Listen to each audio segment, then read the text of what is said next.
Харків.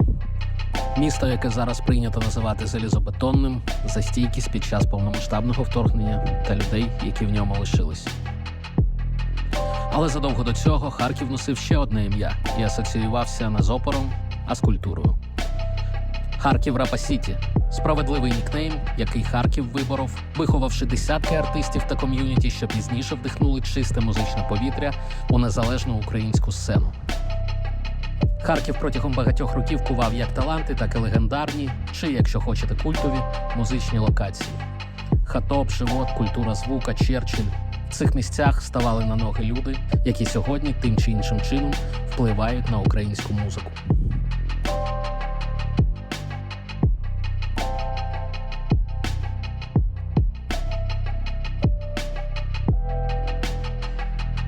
Але чи лише Харкову ми зобов'язані цими людьми? Звісно, ні. Адже Харків – це мегаполіс, куди з'їжджалися талановиті люди зі всього регіону. З'їжджалися для того, щоб серед багатьох інших поставити свій підпис під словами «Українська незалежна музика».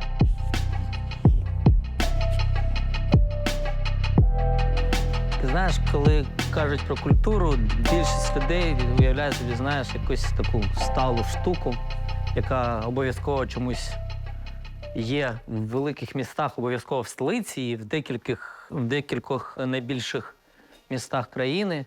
Це якась така культура, знаєш, стала штука.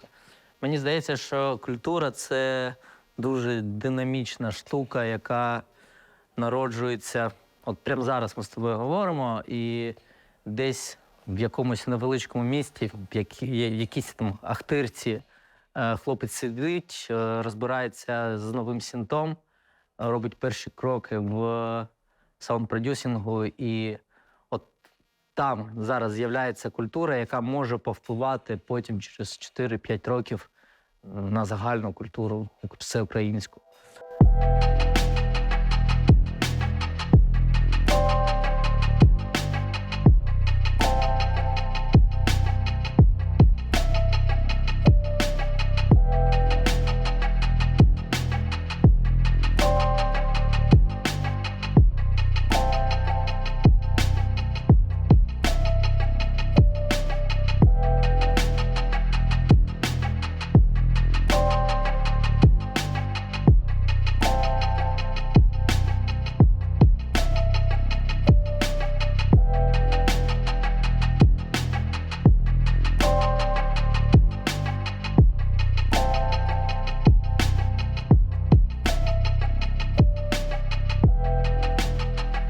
Куп'янськ, знаєш, це невеличке таке місто, але воно було по-своєму дуже дружнім, дуже прикольним. І тут те, що і взагалі Харківський регіон, яка в нього є властивість. Якщо тебе люблять, тобі показують, що тебе люблять. Якщо тебе не люблять, тобі відразу і показують те, що тебе не люблять. Нема якихось полутонов не було. Тут люди дуже відкриті і до нового чогось, і до і взагалі між собою дуже відкриті. Я не знаю, чому це так сформувалось. Можливо, тому що жили небагато, але були і дружніми, і допомагали один одному, і були супер відкритими, супер чесними. Жартів моїх, не помічаючи очей, не бачачи простих речей, не вірю в те, що почуття чисті, і що я зможу розростити. Тоні роки ми всі слухали харківський реп. Це Харків недалеко був, це там 100 кілометрів від Куп'янську, і молодь вся слухала музику, яка робилась в Харкові, і це дуже повпливало на нас всіх. Це явище, як Харків Рапа-Сіті, воно повпливало, в принципі, на всю країну.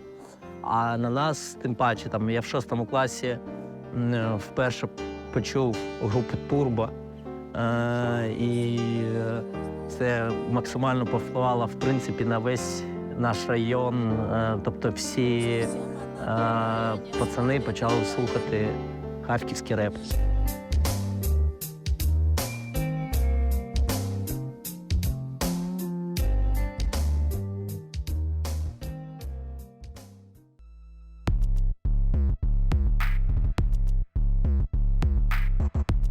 Я народився в селищі міського типу Ківшарівка, це Куп'янський район, Харківська область. Це таке містечко, яке не має вулиць, місто без вулиць. І це таке, напевно, єдине місце в Україні, коли ти людині кажеш, що яка твоя адреса, ти кажеш, там дім, каже, а вулиці немає.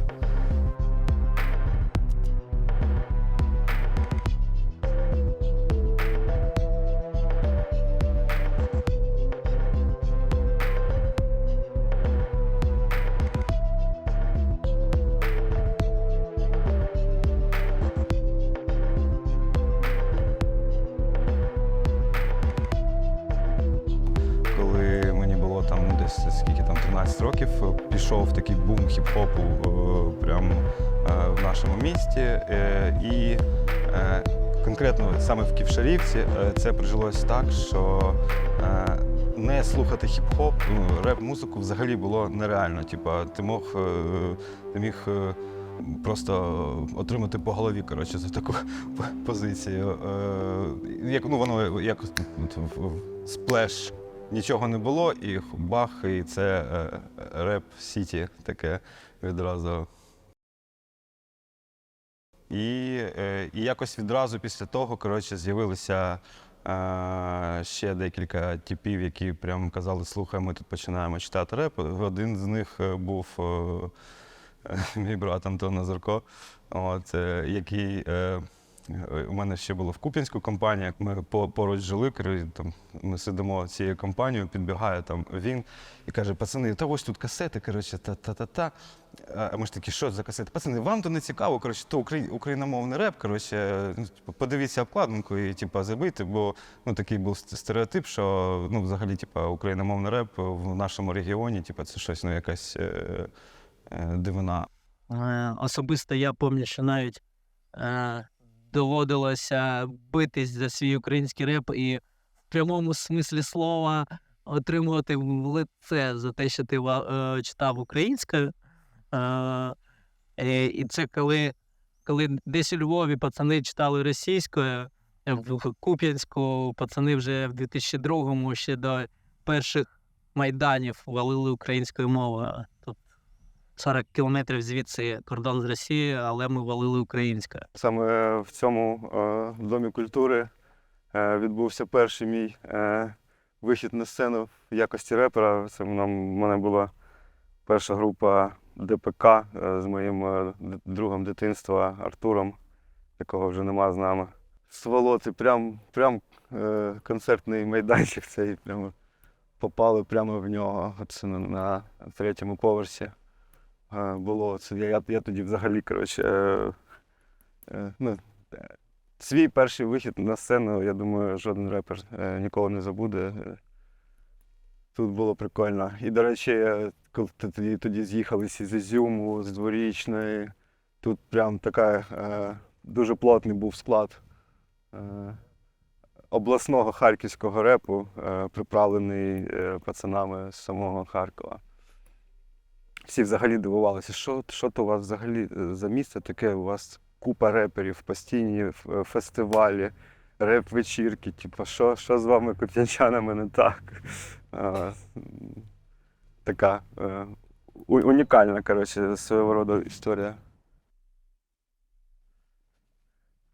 Коротше, ця ситуація, як і з районами, так, першим і другим мікришем, коротше, так само, коротше, і вони лупанули ще дві школи поряд. Це, як бачите, така більш олдскульна, ще з цеглини, та вже плиточна. І, коротше, і тут, коротше, теж творилося таке розумне, адекватне протистояння. Бібойчики загалом більше вчилися в 12-й, а в нас всі репери були, коротше. Савлєпа вчився в 12-й школі. І я наскільки пам'ятаю, коротше, це перший чувак, коротше, був, який ходив, коротше, з дредами, знаєш, така зірка, Саня Савлєп пішов. Дівчата дуже любили його.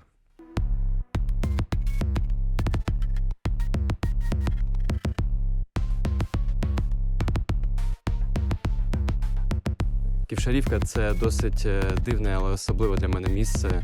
Лише 2 мікрорайони, немає назв вулиць, виключно 9 та 5-поверховки. Я, наприклад, жив у 33-му будинку за стадіоном біля болота. І навіщо ще більше подробиць? Перші 16 років свого життя я провів у Ківшарівці, і, на мій погляд, це був найяскравіший період цього селища. Хвиля хіп-хопу кінця 90-х так накрила навіть наше селище, що в одній із місцевих шкіл ми провели брейкданс-фест «Битва за ковши», на якому я, до речі, став найкращим бібоєм. На наше невеличке селище в нас було аж цілих 5 бібой-крю. І це не просто команди з танцорами, це повноцінні хіп-хоп-банди з реперами, графітчиками та просто чуваками, які займалися трішечки сумнівною діяльністю. Я і сам, окрім брейкдансу, ще малював графіті та читав реп. І перший мій реп, мій трек допоміг мені написати мій шкільний вчитель музики. Він жив у сусідньому селі та мав клавішу Роланд. І за 20 гривень ми записали мій перший трек з Олексієм Григоровичем. Креативність, бажання працювати над своїм стилем, перемагати, бути особливим, але в той час бути дуже розслабленим та просто кайфувати від своєї діяльності. Мені здається, що саме це завжди відокремлює нас, чуваків з нашого регіону. І саме це я бачу кожен раз, коли зустрічаю наших людей будь-де у світі. Я завжди приємно дивуюсь, коли зустрічаю своїх земляків у великих містах, котрі змогли широко реалізувати свій талант. Відкриттям для мене став Антон Челібі. Він народився у сусідньому селищі, але познайомились ми лише у Києві. Вважаю його дуже талановитим музикантом, і, на мій погляд, він став фундаментом особливого музичного стилю Діми Монатіка, з котрим він працював багато років. Селище міського типу Дворічна знаходиться в Харківській області. Саме в цьому селищі я виріс. Саме в цьому селищі я полюбив музику. Я народився і написав, напевно, декілька своїх перших пісень. Так, я написав там і віршів, і пісень. Любов до музики мені привив тато і його друзі, і середовище, в якому я знаходився, бо мій тато музикант. І саме через це, напевно, я і люблю музику, бо я завжди її чув скрізь навколо. Дворічна для мене це спогади. Спогади про те, як я ріс, і природа і тепло, яке воно мені дало. Це дуже красиве місце. У нас там є Крейдяні гори і річка Оскіл, на якій я виріс. Кожного літа я проводив увесь час там майже. Але, на жаль, зараз воно зруйноване на 95%, і там не живуть люди. Я надіюсь, що в майбутньому воно відбудується, люди повернуться,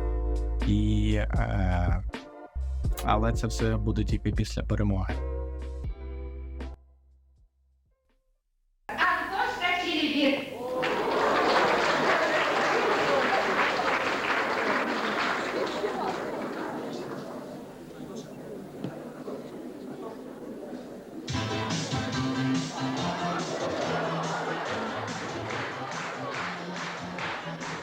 Пам'ятаю свій перший виступ в будинку культури Дворічанському, районному. Це був випускний. І я співав пісню «Плаче дівчинка в автоматі». І пам'ятаю, що в мене був такий літній костюмчик, босоніжки і, звісно ж, носочки. Тобто шкарпетки, якщо правильно. І дуже в мене заклалось в пам'яті, коли я стояв і пальчиком так через шкарпетки набивав ритм цієї пісні і співав в мікрофон. Але тоді це дуже була популярна пісня і всьому залу сподобалось. Так що в мене дуже приємні спогади про мій перший виступ на сцені. Я зростав на мелодійній музиці. Загалом це була американська музика. В основному це була американська музика. Такі гурти, як Earth, Wind and Fire, Chicago, Spiro Gyro, Jackson 5, той же Майкл Джексон, Стіві Вандер. Але потім з'явились 90-ті і 2000-ті, ну вони як з'явились, вони і були. В 90-х і 2000-х з'явились гурти бойс-бендові. Тобто такі як Backstreet Boys, NSYNC. Ну, NSYNC не так на мене вплинули, а Backstreet Boys дуже сильно. Можливо, хтось навіть і вважає, що я, так як і вони, солоденько трошки співаю. Але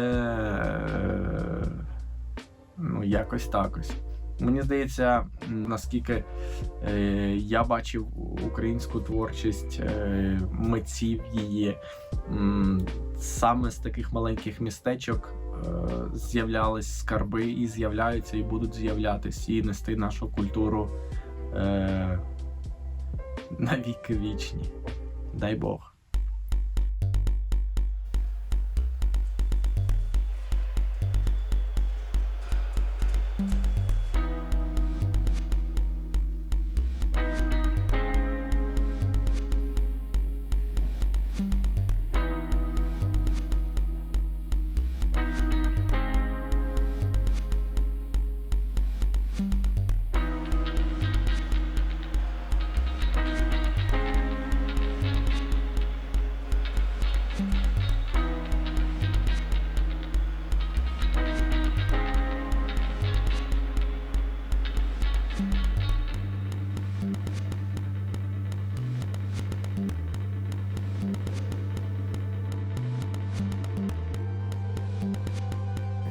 В принципі, ми всі народились в селищі Близнюки в Харківській області.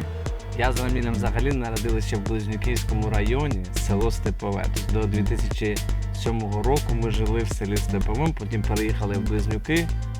13, якраз от 7 клас ми пішли вже в Близнюках, в Близнюківський ліцей, і його і закінчили. Звичайне селище в області. Ну як звичайно? Дивись, давай скажу тобі так. Це от наш один знайомий приїхав в Близнюки, і він сказав, у вас, як він сказав, у вас мер, він підар, каже. Він зробив дуже класне село, ну в ньому кайфово, там все класно, там дуже розвивається, ну прям в селі, щоб ти розумів, прям тротуари з плитки зроблені там по всьому посілку, все класно зроблено, дуже гарно все. А по суті робити нічого. І він каже, що він у вас зробив таку золоту клітку, де хочеться бути, але по суті там вам ловити нефіг.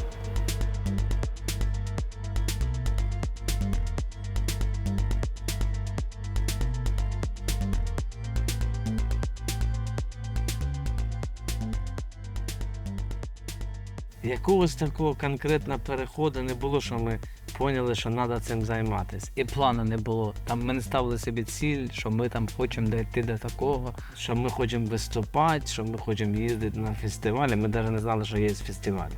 Можна почати з цього.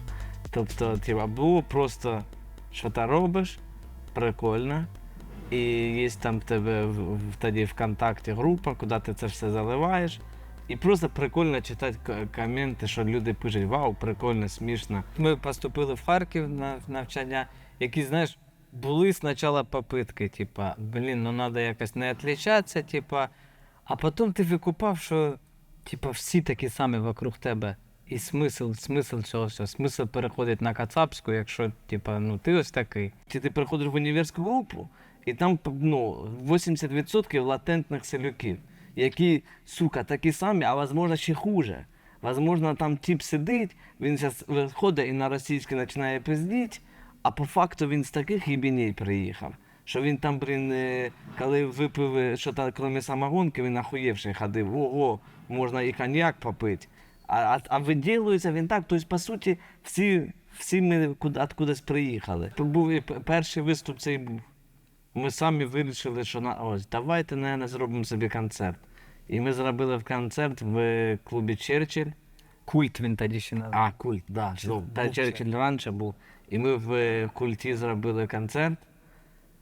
І тут дивимося, так воно прикольно. Типу, По 30 що гривень ще білет. люди прийшли якісь, ого. І потім після цього ми ще десь виступили в клубі Royal на Холодці, по-моєму, десь. І після цього нас одразу позвали в Київ виступати. І був дуже великий концерт в Києві, сольник, десь 1000 людей прийшло. І настільки ми там стільки отримали таку віддачу, що думаємо, ого. І давай, мабуть, зробимо в Харкові теж концерт в жарі.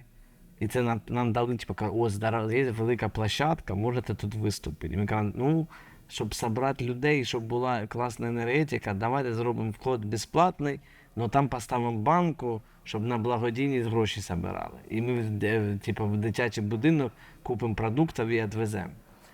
І ми, коротше, це зробили. Ну, ми якось проїбались. І якось ту банку ніхто не замічав. не всі Ну, туди знали кидали якісь гроші, ну не так кидали, тому що туди прийшло десь 1500 людей, до 2000 була забита жара повністю, балкони забиті, все. З потолка конденсат капав. Біток, і це був вже кінець травня. І прикинь, в жарі, що в кінці травня, там нема кондьорів, нічого. Там був біток, в мене весь я мокрий був, але концерт був єбейший. І все, і з того, примерно з першого концерту, і це третій або четвертий концерт, цього всього вистачило, щоб розуміти, що треба писати пісні, треба, щоб програма була длинніша. І все, і прикольно виступати дуже. Серце б'ється, серце вже не б'ється, серце б'ється, що буде з моєю судьбою. На гурт «Курган і агрегат» дивляться як на прикол. А є люди, які дивляться на цей прикол, що там є щось, ух ти, оце серйозно, типа. Це от пісня, наприклад, у нас «Параноя». Ти її, по суті, слухаєш, ой, двері я перевірив, ну на відео не зняв, долбойоб, завтикав. От, а по суті, там же ж велика проблема описується, там же ж не про закрив двері і перевірив, там же про те, що треба боротися зі своїми внутрішніми проблемами. Типа. Ну, взагалі, в цілому хочеться нести щось прикольне, щоб люди не грузилися якось. Коли слухали там пісні, щоб вони відпочивали. Коли дивились наші якісь відоси, щоб вони сміялись. Ось все так.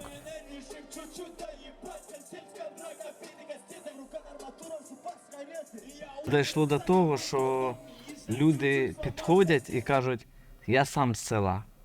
Тобто не кажуть, я з Харкова, ну я вас викопаю. Ні, вони наоборот підходять і кажуть, я теж з села, я так вас викопаю. Тобто от вже перестають скривати, звідки вони. Тобто не треба забувати свою малу батьківщину.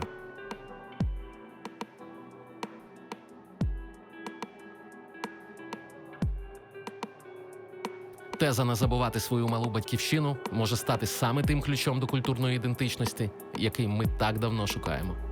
Сьогодні в українській музичній індустрії ведеться дуже багато розмов про самобутність, але в той же час безліч талановитих артистів прагнуть цієї самобутності позбутись.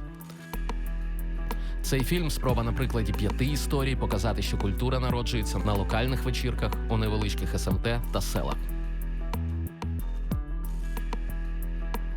Доробок харківського регіону в українській музичній культурі великий, але свої герої є в кожній частині нашої країни.